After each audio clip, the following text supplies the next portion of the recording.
ಕಳೆದ ಜನವರಿ 31ರಂದು ಪಿಯುಸಿ ವಿದ್ಯಾರ್ಥಿನಿಯರಾದ ತನುಷ್ಕಾ ಹಾಗೂ ತೇಜಸ್ವಿನಿ ಮನೆಯಿಂದ ನಾಪತ್ತೆಯಾಗಿದ್ರು.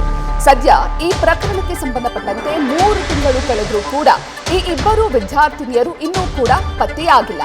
ಹಾಗಾಗಿ ಈ ಪ್ರಕರಣವನ್ನ ಸದ್ಯ ಸಿಐಡಿಗೆ ವರ್ಗಾವಣೆ ಮಾಡಲಾಗಿದೆ.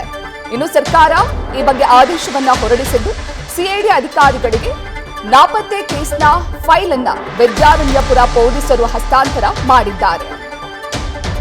ಕಳೆದ ಜನವರಿ 31ನೇ ತಾರೀಕು ಪಿಯುಸಿ ವಿದ್ಯಾರ್ಥಿನಿಯರಾಗಿದ್ದಂತಹ ತನಿಷ್ಕಾ ಹಾಗೂ ತೇಜಸ್ವಿನಿ ಮನೆಯಿಂದ ನಾಪತ್ತೆಯಾಗಿದ್ರು. ಮನೆಯಿಂದ ಹೋಗುವಾಗ ಆ ಇಬ್ಬರು ಕೂಡ ಆಧಾರ್ ಕಾರ್ಡ್ ಅನ್ನ ತೆಗೆದುಕೊಂಡು ಹೋಗಿದ್ರು ಎನ್ನುವಂತಹ ಮಾಹಿತಿ ಲಭ್ಯವಾಗಿತ್ತು. ಇನ್ನು ಆ ಇಬ್ಬರು ಕೂಡ ಮನೆಯಿಂದ ನಾಪತ್ತೆ ಆದ್ಮೇಲೆ ಯಾವುದೇ ರೀತಿಯ ಫೋನ್ ಅನ್ನ ಬಳಸಿಲ್ಲ ಅಥವಾ ಎಟಿಎಂ ಇಂದ ಯಾವುದೇ ರೀತಿಯ ದುಡ್ಡನ್ನ ವಿಡ್ರಾ ಮಾಡಿಲ್ಲ ಅನ್ನುವಂತಹ ಮಾಹಿತಿ ಕೂಡ ಪೊಲೀಸರಿಗೆ ಸಿಕ್ಕಿತ್ತು.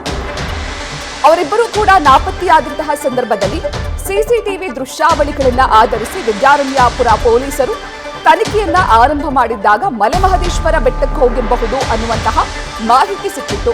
ಅದಾದ ನಂತರ ಸುಮಾರು 100ಕ್ಕೂ ಹೆಚ್ಚು ಸ್ಥಳಗಳಲ್ಲಿ ಈ 3 ವಿದ್ಯಾರ್ಥಿನಿಯರ ಹುಡುಕಾಟ ನಡೆದಿದೆ. ಮುಂಬೈ, ಚೆನ್ನೈ, ಕೊಯಮತ್ತೂರು, ದೆಹಲಿ, ಕಾಶಿ, ಕೇರಳ, ಚಾಮರಾಜನಗರ, ಮೈಸೂರು ಸೇರಿದಂತೆ 100ಕ್ಕೂ ಹೆಚ್ಚು ಸ್ಥಳಗಳಲ್ಲಿ ವಿದ್ಯಾರಣ್ಯಪುರ ಪೊಲೀಸರು ಹುಡುಕಾಟವನ್ನ ಕೂಡ ನಡೆಸಿದ್ರು.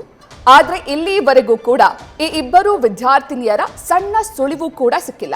ಈ ಇಬ್ಬರು ಮನೆ ಬಿಟ್ಟು ಹೋಗಿ 3 ತಿಂಗಳಾದ್ರೂ ಕೂಡ ಈ ಇಬ್ಬರು ವಿದ್ಯಾರ್ಥಿನಿಯರ ಸಣ್ಣ ಸುಳಿವು ಕೂಡ ಸಿಕ್ಕಿಲ್ಲ. ಹೀಗಾಗಿ ಇಬ್ಬರು ವಿದ್ಯಾರ್ಥಿನಿಯರ ಪೋಷಕರು ಸದ್ಯ ಹೈಕೋರ್ಟ್ಗೆ ಹೆಬಿಯಸ್ ಕಾರ್ಪಸ್ ಅರ್ಜಿಯನ್ನ ಸಲ್ಲಿಸಿದ್ದಾರೆ.